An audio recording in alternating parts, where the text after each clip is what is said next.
dijatuhkan dalam kasus kopi sianida yang menewaskan Wayan Mirna Salihin. Cerita ini kembali menyeruak. Diangkat dalam sebuah film dokumenter, publik pun menilai banyak sekali hal janggal yang masih belum terungkap.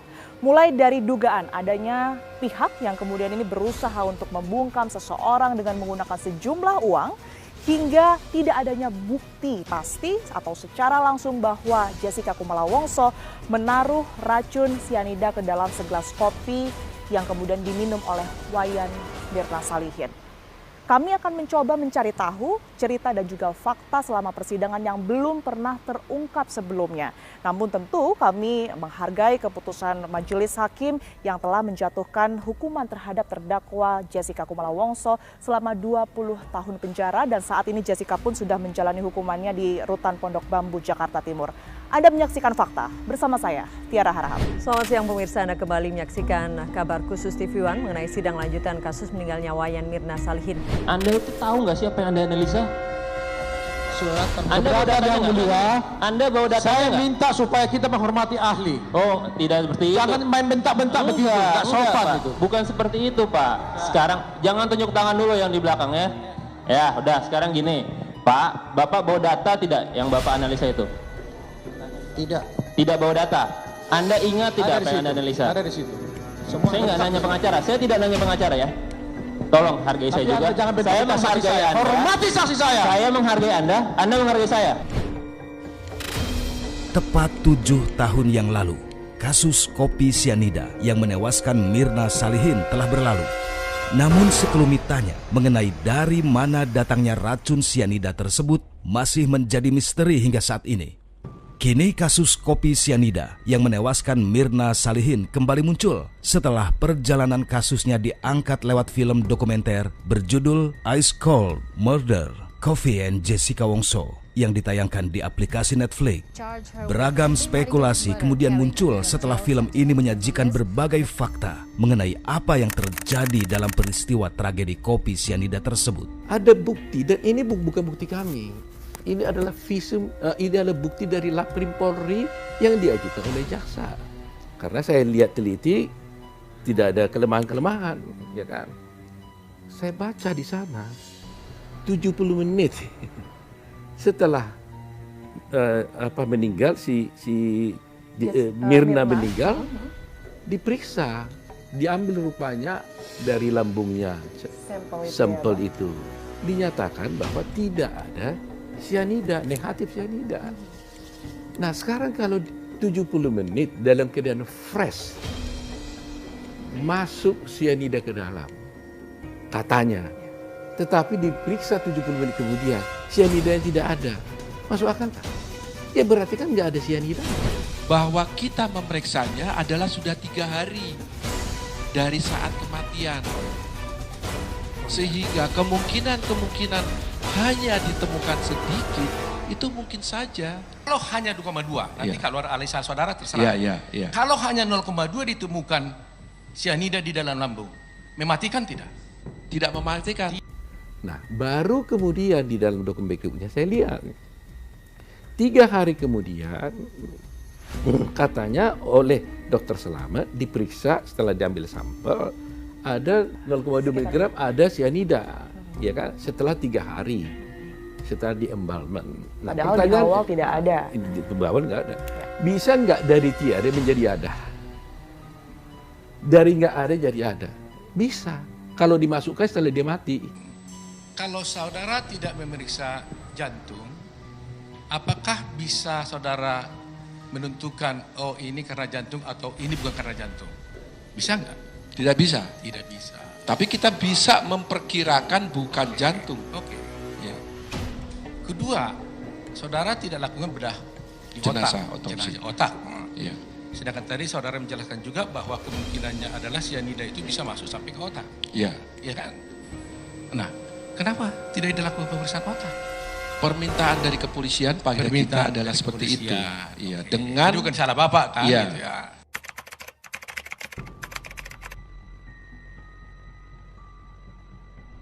Seperti yang diinfokan oleh Bang Oto tidak mau diotopsi, itu betul atau enggak? Betul. Saya pertama nggak mau diotopsi karena apa? Mamanya ini bilang ntar dihancurin lo anak lo otopsi itu dibelah-belah semua. Waduh, saya merasakan gitu, aduh Mirna dibelah-belah gitu. Kan anak saya. Oke. Kalau orang lain mah kayak otop, bodoh amat. Tapi awalnya mau atau memang sempat terjadi apa ya perbedaan persetujuan Enggak, saya begitu? kalau soal itu saya nggak ikut campur, biar aja mamanya yang putuskan. Tapi hasil akhirnya keluarga tidak menyetujui adanya setelah otopsi. Pak Krisna Mukti datang, waktu itu dia Dirkrim begitu hebatnya, dia cuma tanya, ini kenapa ya meninggalnya? Gue denger-dengar dari Polsek Jati Baru ada masalah nih. Ya itu, habis minum-minum ngopi. Kok ngopi mati? Dia sendiri nanya sama saya bilang nggak tahu bang. Ya nanti kita lihat aja di Olivier. Nah, ternyata dia udah di Olivier, udah investigasi, menyita semua itu dari Polsek Jati Baru, sekalian nyita yang lain. Saya ditelepon di jalanan tuh waktu mau menguburin Mirna. Anak gue diracun pakai cyanida. Hah? Cyanida apa? Padahal kan itu belum otopsi Om. Tahu dari mana kira-kira? Jadi Mirna itu sebelum dikebumikan kita otopsi. Setelah hasil otopsi kan nunggu nih dari Labkrim. Besokannya. Jadi Kan artinya otopsi itu tetap dijalankan? Jalankan. Tetap dibedah secara keseluruhan? Oh enggak. Jadi hanya gini. pengambilan sampel informasinya? Jadi dokter Musyafak itu dia kan dokter mentor. Dia bilang kita buka dulu perut dah. Ini kan katanya minum kopi. Kita cari follow the coffee dia bilang. Jelas. Follow the coffee, buka perutnya semua, lambung. Wah, udah kelihatan cyanida. Dia unjukin saya begitu merah Bang.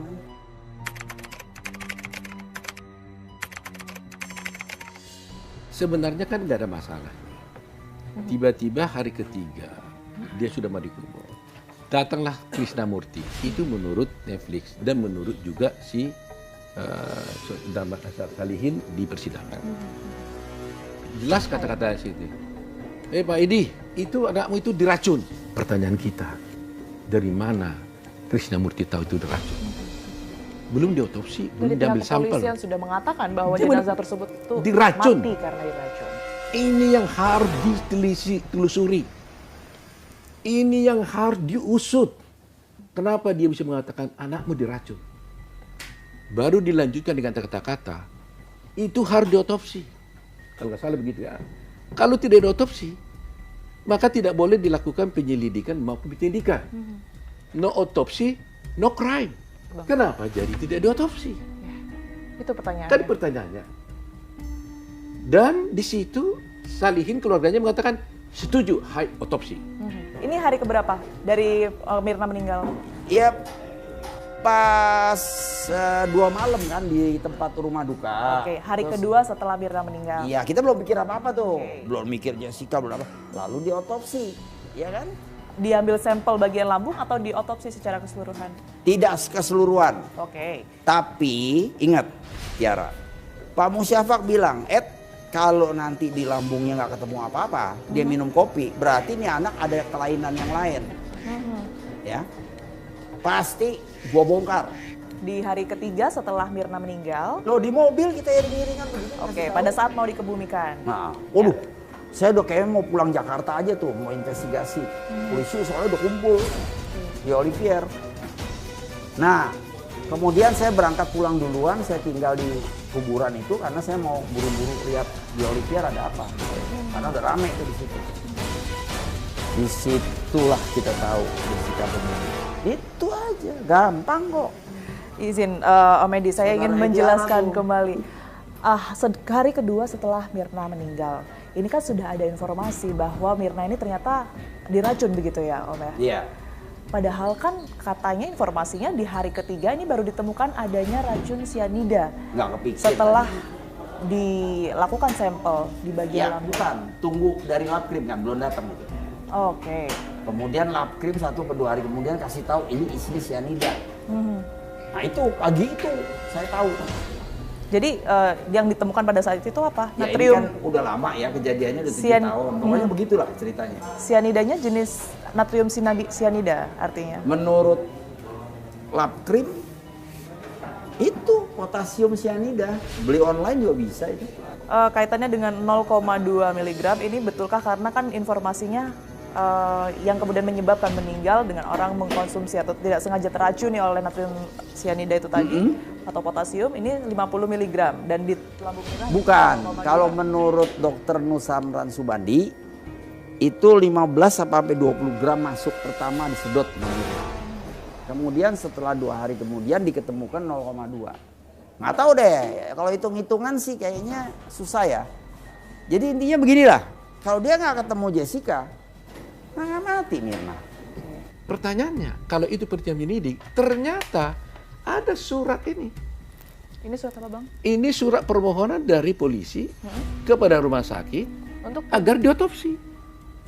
Tapi faktanya si dokter Selamat mengatakan dia tidak otopsi karena permintaan polisi. Sehingga ada 2 keterangan yang bertolak belakang. Berarti dari 2 ini ada mestinya dugaan saya di antara ini ada yang berbohong. Apakah Antara ini itu dikirim benar nggak kepada Selamat? Tapi Selamat mengatakan Tidak terima. Tidak terima. Tidak mengakui. Atau betul-betul Selamat tidak pernah menerima ini. Ini hanya ada dalam berkas perkara aja. Itu jadi soal. Ada 4 orang yang meminum kopi itu. Mirna, Hani, Devi, sama saya. Marwan juga minum ya dicupin. satu gelas yang sama ya? Yang satu kan waktu minum di meja, setelah itu kan mereka tes katanya. Iya setelah kejadian mereka minum lagi. Kalau Hani nggak waktu bersama, waktu Hani minum juga dia kan? Setelah Mirna minum. Enggak, Mirna minum, Hani minum. Terus Mirna jatuh. Kemudian si Devi ambil gelas itu, bawa ke belakang. Kan dia tes katanya. Nah gitu kan? Itu pakai pipet semua Bang? Pipet juga gitu ya. Nah pipet. Terus kasih Marwan juga ya, Marwan ya, lupa saya itu. Bikin. Nah, ternyata apa-apa ini nggak mati. Hanya yang mati ada 1, yang 3 nggak mati. Gimana ceritanya? Itu waktu dia jelas bunuh ya? Mirna. Wah jelas lah. Ya tapi kita nggak tahu apa yang dia masukin, tapi buktinya.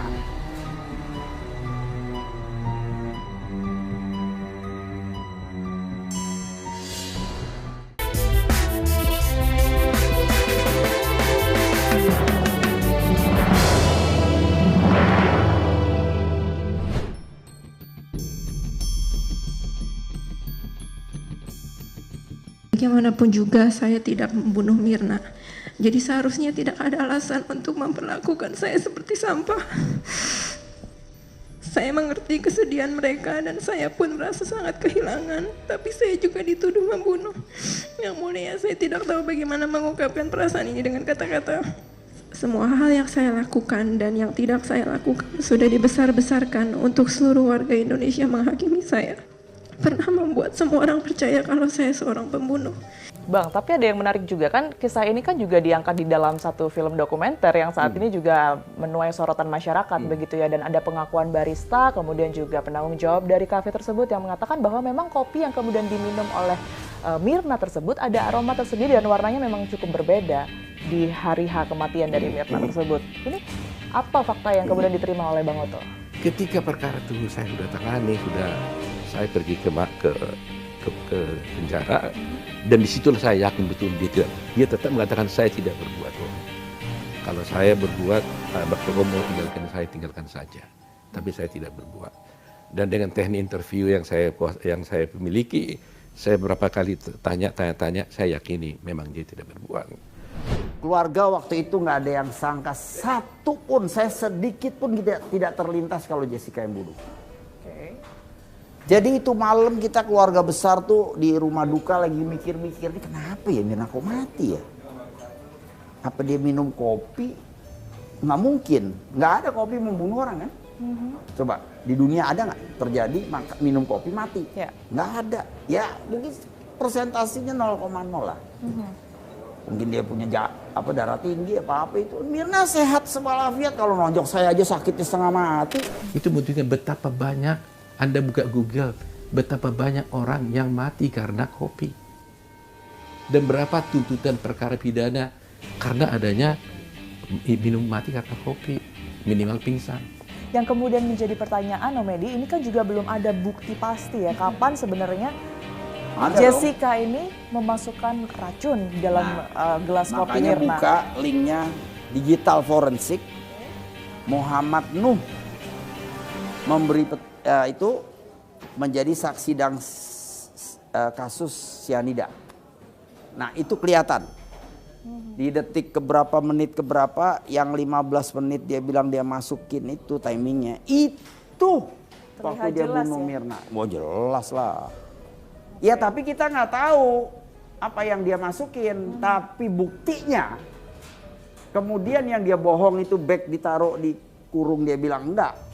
Dia nggak pegang gelas Mirna, itu dipindahin ke kanan menjadi kunyit begitu kan, itu cyanida isinya. Karena ada 4 orang yang menghisap atau meminum kopi itu dari wadah yang sama pada saat yang sama, maka seharusnya semuanya harus meninggal kalau betul ada cyanida. Artinya berarti di dalamnya sebenarnya nggak ada cyanida. Buktinya ada 3 yang hidup. Jadi yang satu apa sebabnya? Tuhan yang tahu. Cicip itu dengan Hani, minum kemudian beda. juga yang Hani nggak Bu enak sama Devi. Mirna. Karena lu coba Kenapa mereka bisa baik-baik aja ketika Nah, kemudian dulu mencium, ya saya jelaskan. Jadi itu Hani itu di deket kaget tuh dia lepas. Jadi cuma di lidah. Devi sama.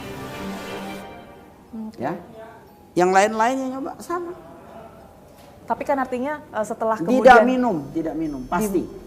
Saya pastikan. Dipastikan tidak minum. Tidak. Kesaksiannya tapi di pengadilan bahwa Hani sempat minum informasinya. Enggak. Ya kan dia nggak enak sama Mirna itu. Keluarga kita ini. Oke. Kok disuruh sama Mirna lu nyoba ya, padahal enggak. Kan kelihatan tuh di CCTV. Ini jam yang tertera di atas 15.34.9. Ini siapa Anda kenal? Itu Anda lihat, kenal dengan baju yang ini? Itu siapa? Jessica. Jam berapa Anda bacakan? Tadi 15.30 pada saat datang. Benar yang Anda katakan bahwa 3.30 Jessica bilang masih di jalan ya? Masih di jalan 3.30. Ini 3.31 dia sudah ada di Olivier.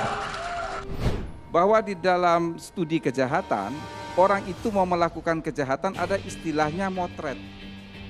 Kalau orang di pinggir jalan, preman bilang dia gambar dulu. Jessica itu datang ke Oliver Cafe bukan pada hari itu saja. 3 hari sebelumnya itu pun dia sudah datang. Jadi ketika dia datang, dia kemudian pergi berbelanja. Bahkan toko di mana dia berbelanja, itu sebetulnya barang-barang itu bisa ditaruh di dalam satu kantong goodie bag.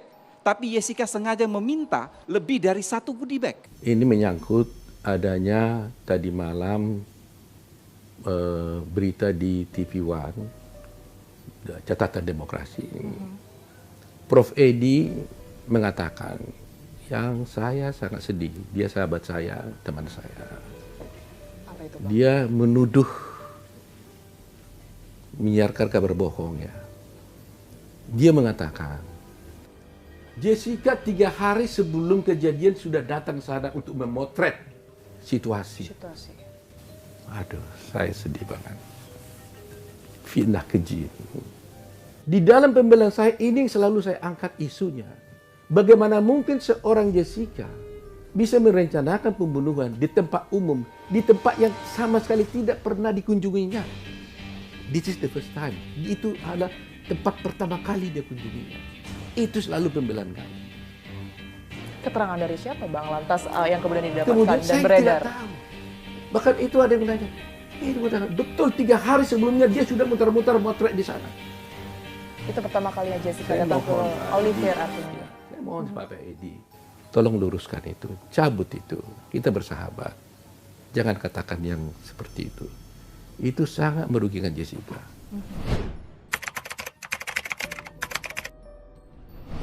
Waktu itu Devi ditanya, dan pegawainya saya lupa, setelah meninggal apa yang diambil oleh polisi.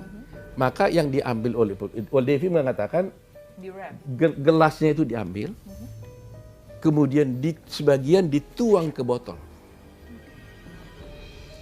Saya juga heran, untuk apa dia tuang ke botol? Ini pertanyaan pertama. Ini yang disebutkan tidak ada berita acara mengenai Belum di processing situ, ya? belum. Oke. Langsung dituang botol.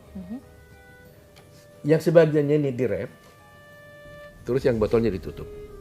Jadi ada Sisa. satu gelas sisa, ada botol satu.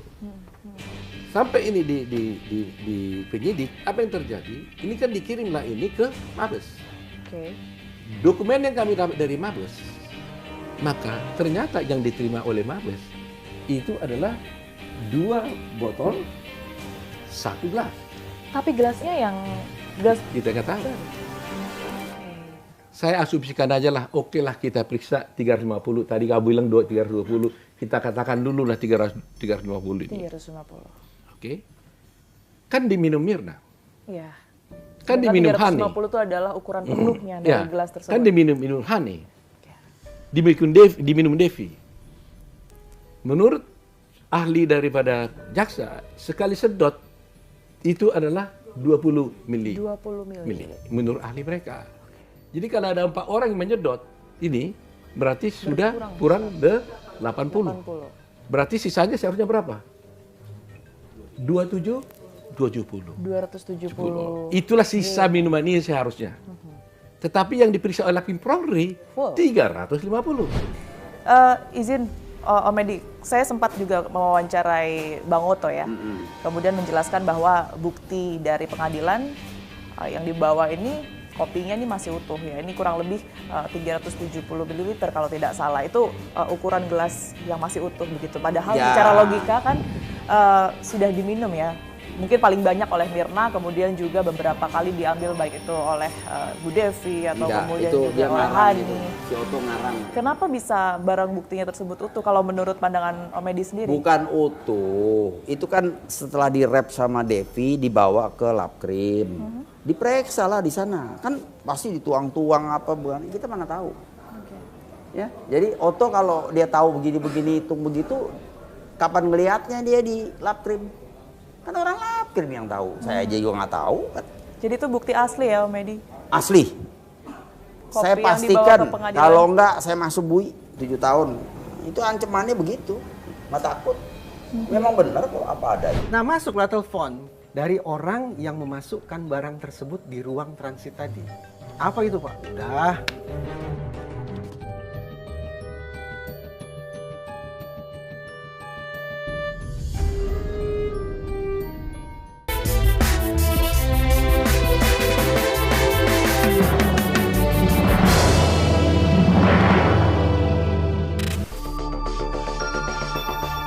Kasus kopi sianida yang menewaskan Mirna Salihin diangkat lewat film dokumenter berjudul Ice Cold Murder, Coffee and Jessica Wongso.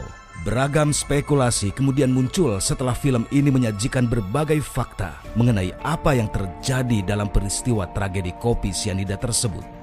Salah satu sosok yang muncul dan menjadi sorotan di dalam film dokumenter Ice Cold adalah Reza Indragiri. Ahli psikologi forensik yang kemudian mengaku pernah mendapat ancaman dan percobaan suap saat memberikan komentar mengenai kasus kopi sianida ini, jelas membangun rasa penasaran publik. Apa dan siapa sebenarnya tujuan mengancam dirinya? Dalam film dokumenter tersebut ini kan juga turut disoroti ya, ramai sekali masyarakat membahas gara-gara statement yang kemudian dikeluarkan dari Bang Reza sempat menerima sejumlah uang begitu dari pihak yang pada saat itu tidak pasti. Ini kalimat yang keliru. Bukan terima ya, semacam diberikan. Nah, tapi kemudian begitu, ya. diserahkan oleh KPK. Saya ingin tahu sebenarnya seperti apa kejadiannya secara rinci langsung dari Bang Reza, secara detail, karena ini kan menimbulkan apa ya, persepsi juga dari masyarakat bahwa wah ini siapa sebenarnya kasus orang di balik ini semua begitu, yang kemudian berusaha untuk membungkam salah satu orang yang bersuara yang turut menyoroti kasus ini. Sebagaimana kosakata yang saya ucapkan di film itu bahwa saya dikasih. Tapi kemudian sebagian masyarakat, sebagian warganet justru menggunakan kosakata Reza menerima. Okay. Kedua hal yang berbeda. Benar bahwa saya dikasih. Tapi apakah saya menerima? Saya pastikan tidak sama sekali. Sepeser pun ya Bang ya? Sama sekali. Nah, sekarang situasinya seperti apa ya? Jadi pada saat itu saya diundang oleh salah satu media untuk juga berbagi perspektif, bertukar pikiran tentang kasus ini.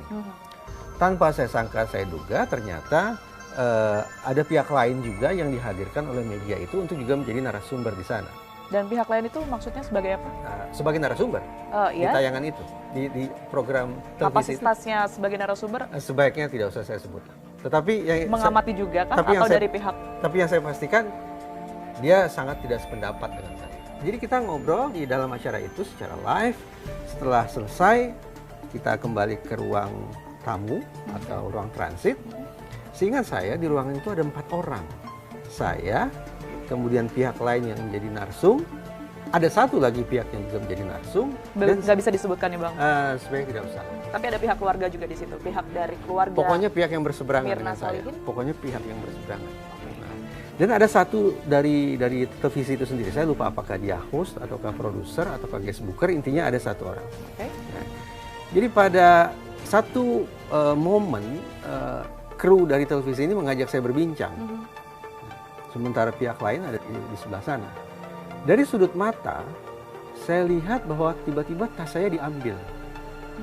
Tas saya diambil, tas ransel yang bisa saya pakai itu diambil. Reaksi Bang Reza? Nah ini yang ingin saya katakan. Saya sempat mencoba menahan tas itu, tetapi kemudian tas itu seperti ditarik kencang. Untuk tidak menggunakan kata dirampas, dipaksa pokoknya tas itu harus diambil. Gitu. Firasat saya mengatakan, ini kalau saya memposisikan diri secara frontal, ini bakal ribut di depan banyak orang dan ribut di depan kru TV. Saya pikir bukan merupakan sikap yang bijak. Tapi dari sudut mata, saya coba dan dengan telinga saya coba mengandalkan panca indera saya untuk memastikan apa yang orang ini perbuat terhadap tas saya. Betul. Ternyata tas saya dibuka dan saya mendengar bunyi kertas, gitu. Begitu selesai operasi memasukkan barang ke dalam tas saya itu, anggaplah selesai, saya segera keluar ke teras, kemudian ke lokasi parkir. Apa yang saya lakukan di lokasi parkir? Saya coba menimbang-nimbang. Ini situasi saya akan seperti apa ini dalam ruangan seperti itu, konsekuensinya saya akan mengalami seperti apa. Akhirnya saya putuskan untuk menelpon seorang kenalan saya. Saya putuskan untuk menelpon Pak Laode.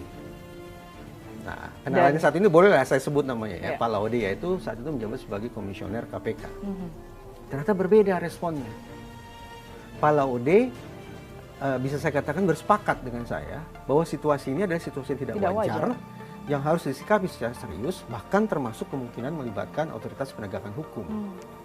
Lalu Pak Laode yang mengatakan saya tunggu di situ, saya akan kirim personil, pastikan bahwa kemudian barang tidak berpindah. Sejauh saya sama sekali tidak menyentuh tas saya. Sama sekali Bang ya? Setelah tas saya diambil, saya tidak pegang, saya tidak sentuh, saya tidak geser, saya tidak melakukan manipulasi apapun terhadap tas saya sejak itu diambil. Tetap di ruangan itu artinya? Tetap di ruangan itu. Tetap di ruangan itu. Nah, masuklah telepon. Kring. Dari orang yang memasukkan barang tersebut di ruang transit tadi. Dia menggunakan kata ETA. ETA uang jajan buat di Bogor, ya, karena saya tinggal di Bogor. Apa itu Pak? Udah.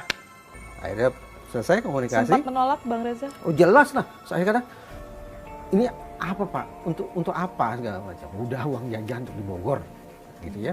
Ada sebut kaitannya dengan mungkin kasus tertentu, salah satunya mungkin yang lagi disoroti pada saat itu Mirna dan juga Jessica,